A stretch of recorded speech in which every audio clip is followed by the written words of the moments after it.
Viete, s tým žiadnym nábojom pre Ukrajinu je to diskutabilné, pretože tie kontrakty sú podpísané predovšetkým so súkromnými spoločnosťami a je ťažko predstaviteľné zásah štátu a vlády do kontraktov súkromných spoločností, pokiaľ teda neuvažujeme, že by sa pokúsili ich znárodniť, čo myslím, že neprichádza do úvahy.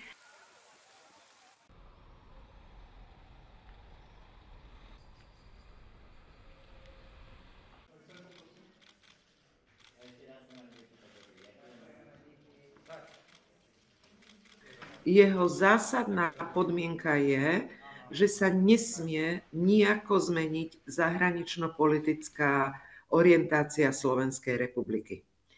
V takom prípade by sa nič zásadné vo vzťahu k pozíciám voči Ukrajine nemalo udiať, pokiaľ teda Peter Pellegrini bude na tejto podmienke naozaj trvať tak, ako formuluje, že je to preňho zásadná podmienka, bez ktorej splnenia nemôže vstúpiť do vládnej koalície.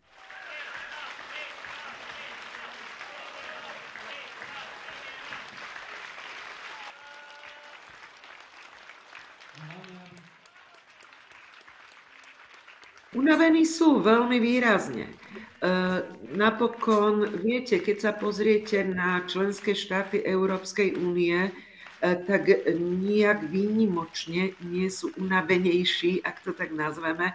Naozaj je to bohužiaľ únava, ktorá už zasahuje celú Európsku úniu, ale hlavne v dôsledku nezvládania dôsledkov vojny na Ukrajine, v podobe energetickej krízy a krízy životných nákladov.